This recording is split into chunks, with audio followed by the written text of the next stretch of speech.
Today we shall discuss about signal transduction pathways.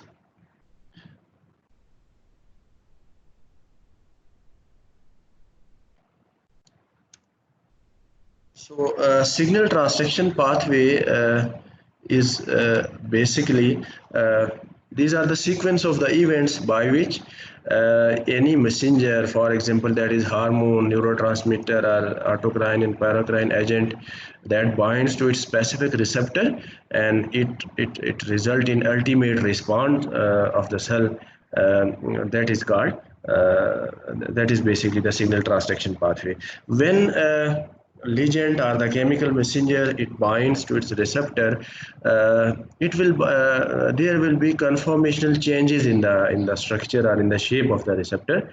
Mean the binding site of that receptor will be exposed to the ligand or the messenger, and this process will be called as receptor activation. Mean the receptor will be activated, its binding site will be exposed to the ligand or the chemical messenger, and this will be the first step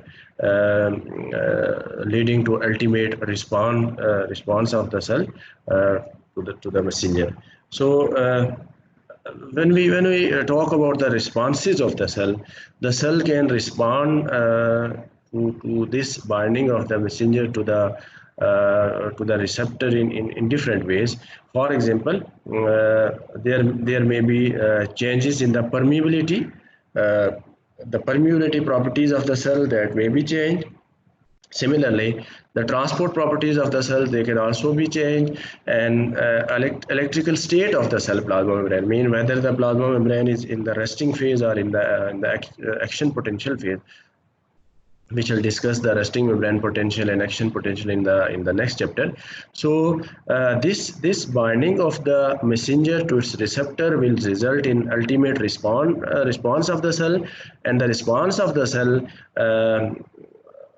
can result in changes in different aspects of the cell. For example, the permeability of the cell membrane, permeability properties of the cell, they may be altered. Similarly, the transport properties of the cell, they can also be changed, and the electrical state of the cell, mean whether the cell plasma membrane is in the resting phase or in the action potential phase, all these properties, they will also be changed.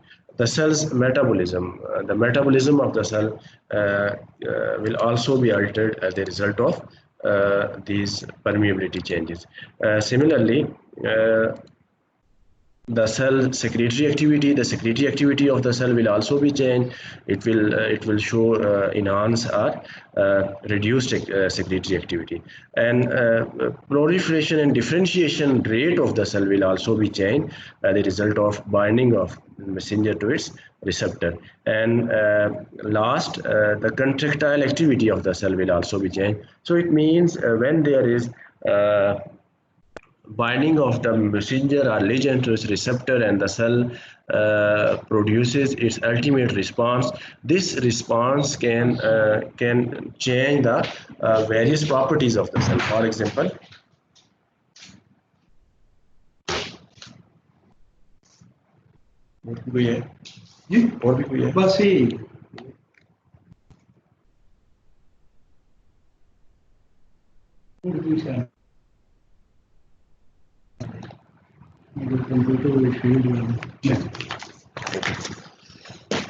so these changes in the form of the permeability change, the permeability properties will be changed. Similarly, transport properties, electrical state, and metabolism, differentiation, proliferation, all these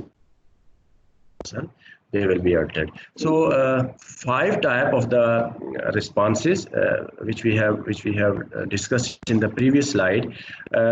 Sometime there is another common property that may be changed, or common characteristic that may be altered in all types of the cell, and that property is the cellular proteins. Particular type of the cellular protein, they may be altered as a result of this response. Similarly, when we look at the nerve cells, at the nerve cell there is generation of the electrical signals, and this electrical signal generation will reflect the altered conformation of the membrane protein. Mean the membrane protein will be changed, and those proteins, they are basically the ion channel protein. They are forming the ion channels, and as all of you know that the ion channels are the specific type of the proteins which are present on the surface of the plasma membrane. Through those channels, various types of the ions, they may be transported across a cell. Or they may be transported between the extracellular fluid and the intracellular fluid. Similarly, there may be change in the glucose secretion by the liver, and this will reflect the altered activity and concentration of the enzymes in the metabolic pathway for glucose synthesis. I mean, when there is altered secretion of the glucose by the liver, it means the metabolism of the liver cell, that has been altered as a result of ultimate response of the cell, because of the binding of the messenger to its receptor. Muscle contraction, it also result in altered conformation of the contractile protein, muscle protein. For example, we have actin, myosin, and certain types of the muscle protein. So receptor activation by messenger is the first step, and this will ultimately result in cellular response. Mean the initial step for the cellular response is to is the activation of the receptor by its messenger or by its ligand. I mean, when the ligand binds to its receptor, the cell will. This is the initial step, and as a sequence of the events, the cell will ultimately show its response. So sequence of the events between the receptor activation and the response, that may be complicated, and that pathway is basically called a signal transduction pathway. This signal transduction pathway, it starts from the receptor activation by its messenger, and it ends at the ultimate cellular response. So in between these two events, there are certain other events that are maybe complicated processes. So these all these sequence of the event leading to the ultimate response of the cell, this pathway is called as signal transduction pathway. So if you look at the word signal is basically the receptor activation, and the transduction means the process by which stimulus is transformed into a response. This is called transduction. Transduction is the transformation of the stimulus into ultimate response of the cell. That is called signal transduction. So how receptor activation is carried out, and how this receptor activation it influences the cell internal proteins which are critical for the response, although they are present far away from the receptor. So signal transduction pathway, these are different as far as the lipid soluble and lipid insoluble messengers they are concerned. Both for lipid soluble messenger, there will be different pathway adopted by these signals, and for the lipid insoluble pathway, lipid insoluble messenger, there will be different types of the pathway. So the receptor for these two broad chemical classes of the messenger, as we have discussed in previous lecture, that for the lipid soluble messenger, the receptors are normally present inside the on the nuclear membrane or inside the nucleus, whereas for the lipid insoluble messenger, their receptors are present on the surface of the plasma membrane. So because the receptor for these two classes of the messengers, they are present at different location on the cell. So lipid soluble messenger, their receptor will be inside the cells, and lipid insoluble receptor, there will be their receptor will be on the surface of the plasma membrane. So if we look at the pathways which are initiated by intracellular receptors. Intracellular receptors are mostly for the lipid soluble messenger. So lipid soluble messengers, they are either hormones, steroid hormones, thyroid hormones, and the steroid derivatives 1, 2,5-dihydroxy vitamin D3. These are the different types of the lipid soluble messengers. They are either hormones or the steroid hormone or the derivatives of the steroid, and their receptors will always be present inside the cell on the nuclear membrane or inside the nucleus. So because these are very much, these hormones are structurally, they are similar to each other, they are related, so their receptor will form a superfamily. Steroid hormone receptor, they will be classified into a broad category, and a receptor for the steroid hormone, because of their structural similarity, their receptor will be classified as a single group, and that will be called as superfamily. So the receptors are intracellular and they are inactive when there is no messenger bound to them. So the inactive receptors are mostly in the cell nucleus. Receptor activation, when these receptors are activated by binding of any type of the messenger to them, when the receptors are activated, the rates of gene transcription and ultimately sequence of the event, they are initiated inside the cell. So messenger, how the messenger enters into the cell nucleus, because the plasma membrane of the cell is mostly lipid bilayer. So these messenger, because they are lipid soluble messenger, they don't have any problem while crossing this plasma membrane. So they simply diffuse across the plasma membrane and also across the nuclear membrane, and they enter into the nucleus and bind to the receptor. And their receptors, once they bind to their receptor, receptors are activated when the hormone binds to its receptor, and ultimately these receptor will behave as a transcription factor in the nucleus, mean they will control the process of transcription.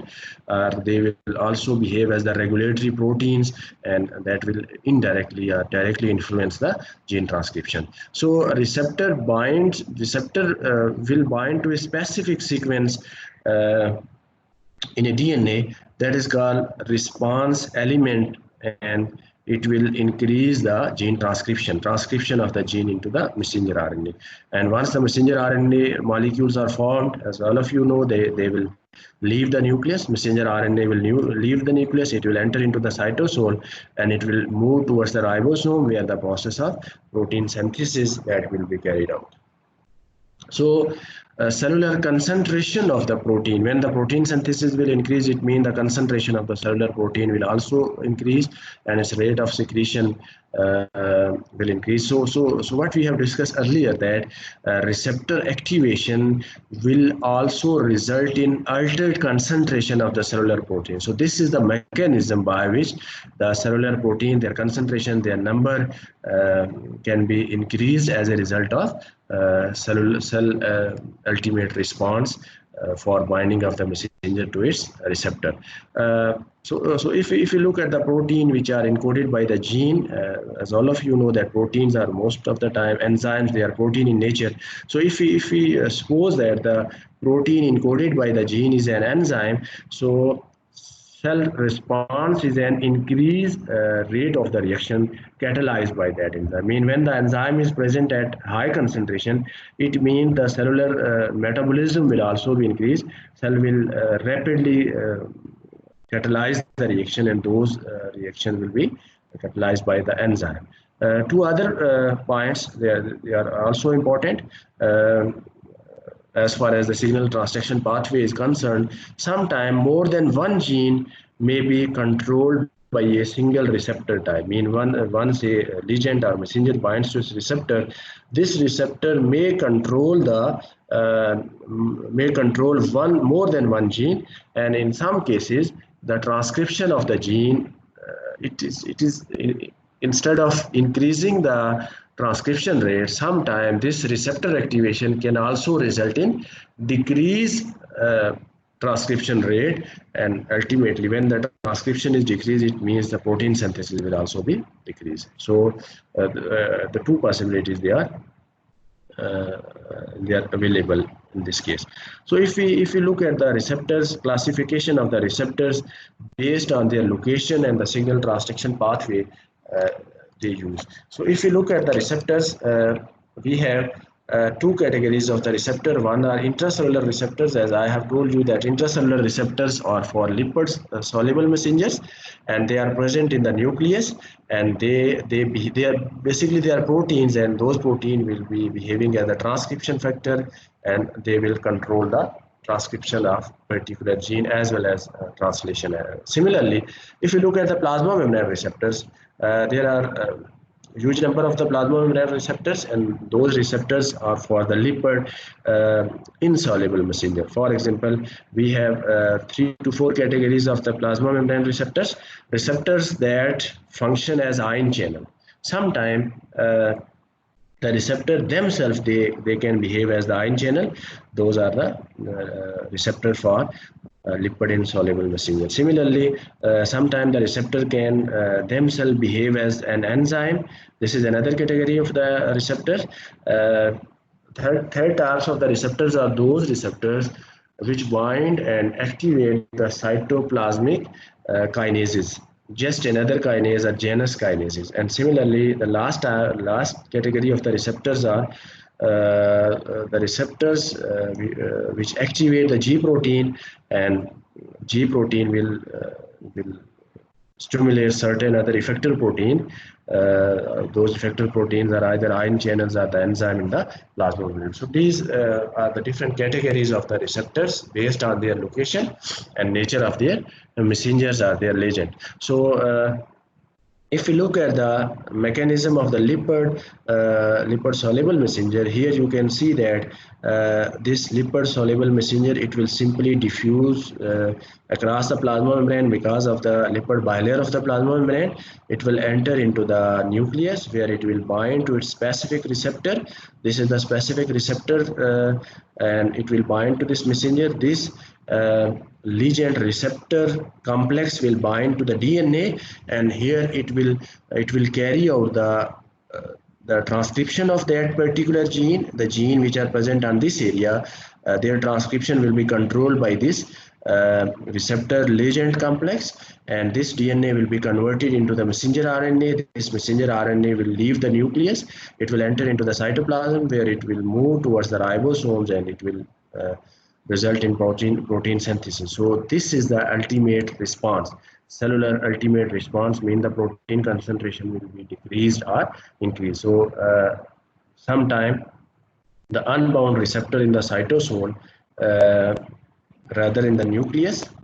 Sometimes the receptor can also be present in the cytosol, but most of the cases this unbind specific receptor is present in the nucleus. So if it is present in the cytoplasm, here the messenger will bind to its receptor, and it will move through the nuclear membrane into the nucleus. But majority of the time, the receptor for lipid soluble messenger, they are present in the nucleus. If you look at the pathways which are initiated by the plasma membrane receptors, there are different types of the pathways that are initiated by the plasma membrane receptors. So on the basis of signal transduction pathway, they initiate plasma membrane receptor. They can be classified into different types. We have discussed them in the previous slides. So the intracellular chemical messenger, if we talk about those messenger, whether they are hormones, neurotransmitter, or autocrine and paracrine agents, will reach the cell from the extracellular fluid, and they will bind to their specific receptor, and those will be called as first messenger. So messenger can either be first messenger or second messenger. First messenger, whether they are hormone, autocrine, paracrine agent, they are neurotransmitter. Those messenger which reach to the cell from the extracellular fluid, and they either bind to their receptor on the surface of the plasma membrane, or bind to their receptor inside the nucleus. This category of the messenger will be called as first messenger. Second messengers, they are also there, and they are non-protein substances, and they enter into the cytoplasm. So they are enzymatically generated as a result of plasma membrane receptor activation and diffused through the cell to transmit the signal. So the second messenger can either be non-proteinaceous substances that directly enter into the cytoplasm, or they are enzymatically generated as a result of binding of first messenger to its receptor. When first messenger binds to its receptor on the plasma membrane and receptor is activated, this receptor may result in production of certain other types of the chemicals, and those chemicals will diffuse and into the cytoplasm. Those will be considered as second messenger, and they will behave as the chemical relays from the plasma membrane to the biochemical machinery inside the cell. So they will be behaving as the chemical relays. Third important term that is very much important in signal transduction pathway is the protein kinase. Protein kinase, kinase is actually, this term will be used for any type of the enzyme which is capable of phosphorylating, mean it will be able to transfer the phosphate group to certain other proteins or the certain other enzyme. So all those will be called as kinases, and they will transfer the phosphate group from ATP. So introduction of the phosphate group will change the conformation and ultimate activity of the recipient protein. Sometimes that can also be an enzyme that is being phosphorylated by these kinases. So different types of the protein kinases, and each type of the kinase will be able to phosphorylate a specific type of the protein or the enzyme. A variety of the protein kinases, they are involved in the signal transduction pathway. This is another important point. So if you look at this pathway, they may involve complex series of the reaction in which an inactive protein kinase that may be activated by phosphorylation, and this activated kinase will catalyze the phosphorylation and another inactive protein kinase, and so a series of the reaction will be carried out. You will have a clear idea when we will discuss certain signal transduction pathways. At the end of the sequences, the ultimate phosphorylation of the key protein, or the important protein, which are either transporter protein, which are metabolic enzymes, ion channels, or contractile proteins, that will result the ultimate response of the cell, and that response will be to the original or the first messenger.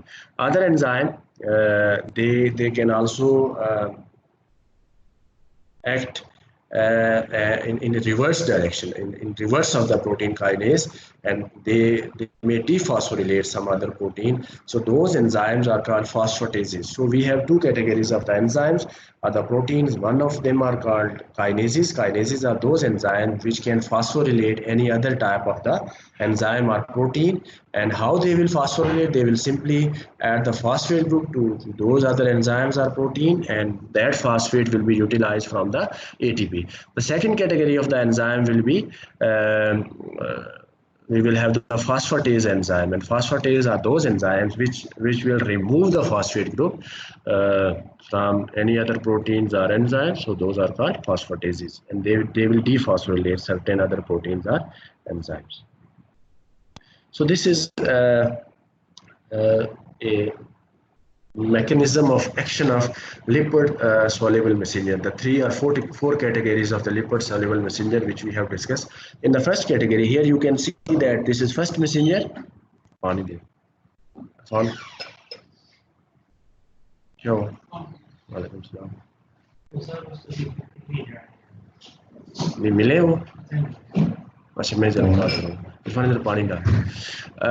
So the first category of the messenger are the first messenger. Here you can see that they will bind to its receptor, and these receptors are basically behaving as the ion channel. So this is the first category of the enzyme, the receptor. That sometimes these receptors, they are basically protein in nature, and these proteins sometimes they can themselves behave as the ion channel.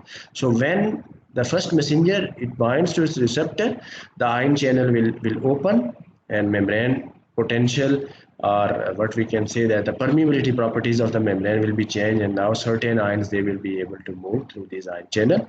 So membrane potential will be changed, and ultimately as a result of multiple steps the cell will produce its response. So this is the first category of the receptors. The lipid insoluble messenger, they will bind to their receptor, and these receptors are themselves behaving as the ion channel. After binding of the first messenger to their receptor, the ion channel will open. This is first category of the receptor. Second category of the receptors are the kinases. Here you can see that the cytosolic site of this receptor is having the kinases property, meaning it can phosphorylate certain other protein. So when the first messenger binds to its receptor, these tyrosine kinases. Tyrosine is the amino acid which is the part of this receptor protein, and this tyrosine is having the phosphate group, and that phosphate group may be transferred to certain other protein, and hence their phosphorylation will be carried out. So the second category of the receptors are the tyrosine kinases. They are capable of phosphorylating certain other protein and enzyme. Here you can see that phosphate group from this ATP will be added to this protein, and after multiple steps the cell will produce this response. This is the second category of the receptor. In the third category of the receptor, here you can see that binding of the messenger to its receptor will result in activation of another group of the kinases. In this case, the receptor itself is having the kinase property, whereas in this case, the receptor will activate, after binding to its messenger, the receptor will activate another group of the kinases that is called Janus kinases, or just another kinase. This JAK abbreviates for just another kinase, and this JAK will result in phosphorylation of certain other protein, and the cellular response will be produced. And in the last step, we have the receptors which interact with the G protein. G protein is a specific type of the protein which is present on the surface of the plasma membrane, and this G protein is having various subunits. It is having G stimulatory subunit and G inhibitory. GS and GI are the two subunits of the G protein. So here you can see that when the first messenger binds to its receptor in turns it will bind to the G protein, and G protein, as I have told you, that it is having two subunits. One is GS for the stimulatory subunit of the G protein, and GI for the inhibitory subunit of the G protein. So this GS will activate the effector protein. So here these effector protein, which are either ion channels or enzymes, they will be activated. So here these will be behaving as the second messenger. So when these effector proteins are ion channels or the enzymes, they are activated, they will change in the membrane potential, and here the second messenger, they will also result in the cellular response. So this is the mechanism of the action of lipid insoluble messenger. They are the first messenger, and signal transduction mechanism in which the receptor complex itself, receptor can be ion channel, and in second category, receptor is behaving as the enzyme. It is showing the tyrosine kinase activity. In the third category, receptor activates another group of the enzyme which is called JAK in the cytoplasm, and in the fourth category, receptor will interact with another type of the protein. Those are called G protein, and G protein will activate the second messenger. So the first category of the receptor, which are behaving as the ion channel.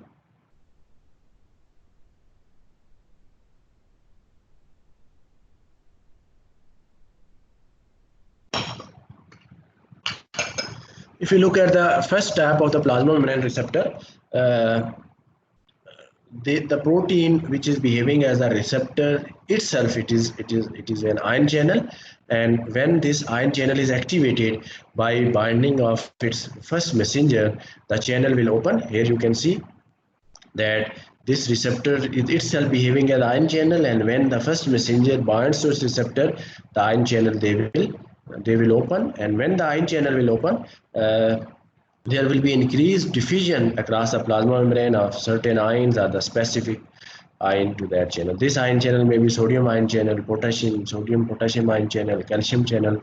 So when this is open, it will result in movement of certain types of the ions. When there is change in the ionic diffusion, it will also result in the membrane potential. Mean if there is negative charges are on the outside and the positive charges are inside, when the ion channels are open, the charges will move either towards the inside or the outside. So this movement of the charges will also result in change in the membrane potential. So membrane potential may be changed, whether it will be converted from resting membrane potential to the action potential, or from action potential to the resting membrane potential. Similarly, if the channel is calcium channel, its opening will result in an increased diffusion of the calcium into the cytosol or into the cytoplasm. And as all of you know that calcium concentration in the cytoplasm is very much important for the uh, successful signal transduction process. So this is the first category of the receptors which are behaving as the ion channel. Second type of the receptors are the receptors which are behaving as enzyme, and those the receptors possess the enzymatic activity, and these are the they also have the kinase activity. Mean they are having their tyrosine amino acid residue, which is having the kinase activity. With the help of this tyrosine kinase, this enzyme will phosphorylate certain other enzyme, and it will result in cellular response. So of these, the great majority phosphorylate the portions of the protein that contain the amino acid tyrosine. So they are also called as tyrosine kinases. So tyrosine kinases, they simply constitute one category of the protein kinases, and it does not mean that any particular enzyme, but it's the generic term.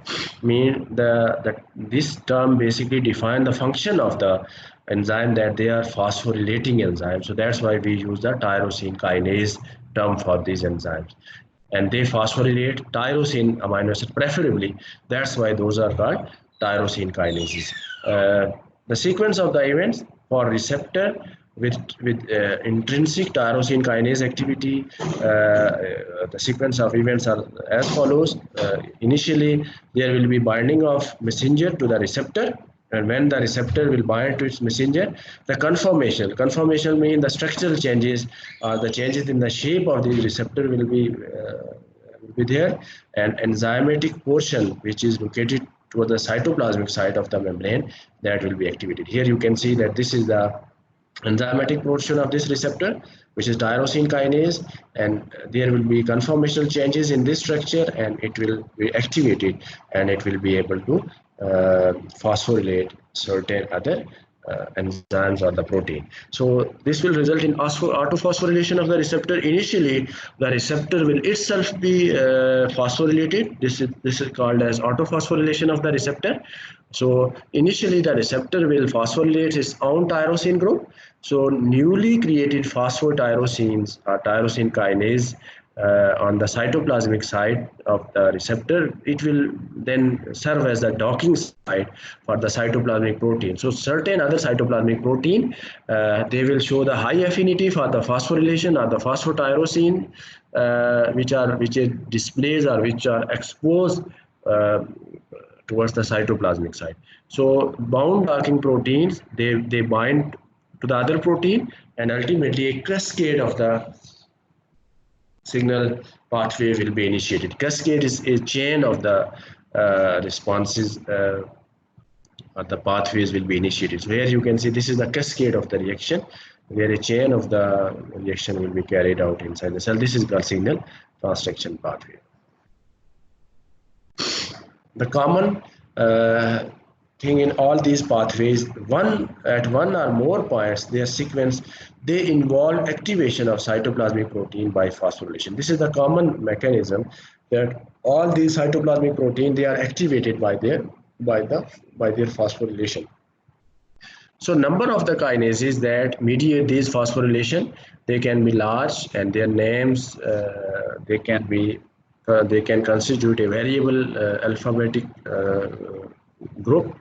For example, we have RAF, MEK, ME, mitogen activating protein kinase, and so on. So we have various type of the kinases and their names. So we can easily track the point that end result of all these pathways, the activation or the synthesis of the molecules or the proteins, and these proteins, they will mediate the response to the mediate the response of the cell to the messenger. So the common point in all these pathways that ultimate synthesis of the protein or activation of the protein, and this is the ultimate response of the cell to that messenger. So receptor which are showing the intrinsic tyrosine kinase activity, they will bind to their messenger, and sometime this binding of the receptor to the messenger will also influence the cellular proliferation and differentiation. And there is another exception, that plasma membrane receptor, uh, they can also behave as the protein kinases. Mean sometimes the receptor that can function as guanylyl cyclase, and this guanylyl cyclase will catalyze the formation of a molecule which is called cyclic GMP. So cyclic GMP can also be synthesized by the receptor when this receptor is behaving as guanylyl cyclase, and it will result in the formation of cyclic GMP in the cytoplasm of the cell. And cyclic GMP will behave as a second messenger, and this will activate a particular protein kinase and cyclic GMP dependent protein kinase, which will be called as cyclic GMP or cyclic AMP dependent protein kinase.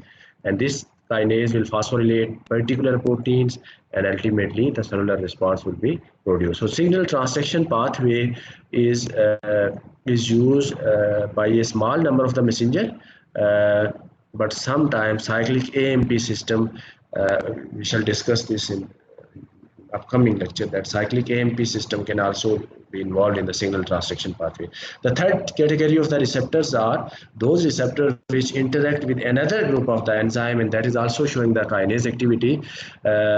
This receptor itself will not have the kinase activity, rather it will interact with a second category of the receptor or the second enzyme, and that is called cytoplasmic kinase, or the just another kinase. This can also be called a Janus kinase. So when this Janus kinase is activated, it will be involved in certain type of the cellular responses. So this is the third category. And in last category, we have, if we look at the Janus kinases, the receptor and its associated Janus kinases, they are functioning as unit. The binding of the first messenger to the receptor will result in conformational changes in the receptor, and a receptor will activate the Janus kinase. And different receptor associated with different members of the Janus kinases family, and different Janus kinases, they will in turn phosphorylate different target proteins, and many of them are basically the transcription factor. So result of these pathways, synthesis of new protein, and these new protein will mediate the cellular ultimate response. In the last category, we have another group of the receptors which interact with the G protein. As I have told you that there is another protein which is present on the surface of the plasma membrane, that is called G protein. This fourth category of the receptor, they will interact this G protein and bind to the receptor is a protein which is present on the surface of the cytoplasm, and that is family of the protein known as the G protein. When first messenger binds to the receptor, there will be conformational changes in the receptor, and receptor will stimulate one of the three subunit of the G protein, and this subunit is called GS for the stimulatory G protein. It will link with another plasma membrane protein that can be ion channel or the enzyme. The ion channel and the enzymes, they will be called as plasma membrane effector protein. They will not be called as receptor protein. These ion channels are, here you can see that these ion channels are the enzymes which are activated by this G protein. It will not be called as receptor protein, but rather it will be called as effector protein. And in effector protein, we can have ion channel or enzymes. So these effector protein, they can change in the membrane potential. If they are ion channel, the ion channel will open or close, and ion will move, and as a result of which the membrane potential will also be changed. And if these are the enzymes, they can result in the formation of the second messenger, and this second messenger, after a cascade of reaction, they will produce the ultimate cellular response. So these are basically called as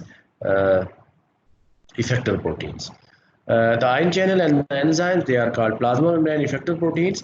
They mediate the next step in the sequence of the event, and ultimately they lead to the cellular response. So G protein is basically behaving at the switch, and it coupled with the receptor, and it couple a receptor to an ion channel or enzymes which are present in the plasma membrane. G protein will either cause the ion channel to open, and when the ion channel is open, electrical signal will be generated in case of the calcium channel, and calcium concentration in the cytoplasm will also be changed. Sometimes the G protein may also inhibit the membrane enzymes with which it is interacting, and these are the enzymes. When they are activated, they will generate the certain other second messenger inside the cell. So three subfamilies of G protein we have. Single receptor may be associated with more than one type of the G protein. Some G protein, they may couple to more than one type of the effector protein. So first messenger, when it is activated, when it binds to the receptor and receptor is activated, the receptor wires G protein coupling. Receptor will couple with this G protein. It can call into an action and a variety of the plasma membrane effector protein. I mean, in the diagram we have seen only two types of the effector protein. One of them is behaving as enzyme, another is behaving as ion channel. But simultaneously, when the receptor is activated by first messenger, and in turn this receptor binds to G protein, so G protein coupling may interact with a variety of the effector protein. Sometimes they may be ion channel, enzyme, and a variety of the cellular responses that can be initiated inside the cells. So some of the important points concerning G protein and plasma membrane effector protein, second messenger, and the protein kinases, we shall discuss in the two sections. These are the important. We have two important effector protein enzyme. One is called adenylyl cyclase and phospholipase C, regulated by G protein, and the subsequent portion of the signal transduction pathway in which they participate. So some G protein, the plasma membrane G protein, they are, once they are activated by the receptor, they are basically the group of the proteins. They have the chemical, a general chemical characteristic which is common, and that is their ability to bind to certain guanine nucleotide. That's why those are called G protein. Why we call them the G protein? Regardless of their location and their function, they all of them, a group of the G protein, all of them are having a common property, a common characteristic, that they preferably bind to the guanine nucleotide on the DNA. So G proteins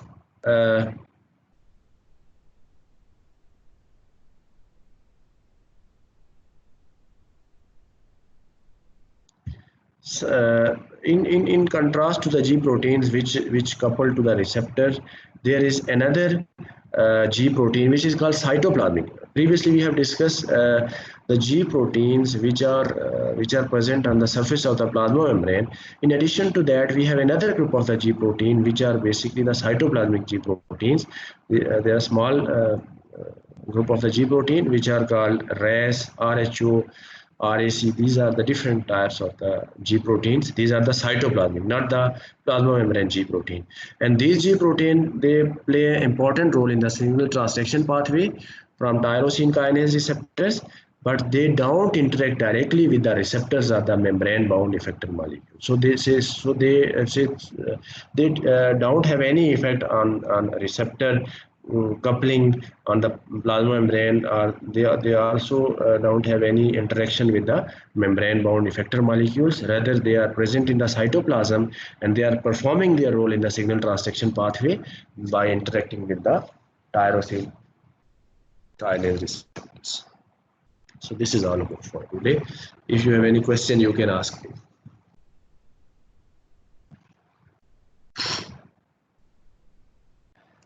Any question? No question? No sir.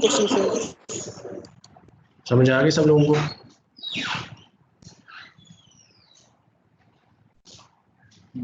Okay ji, thank you.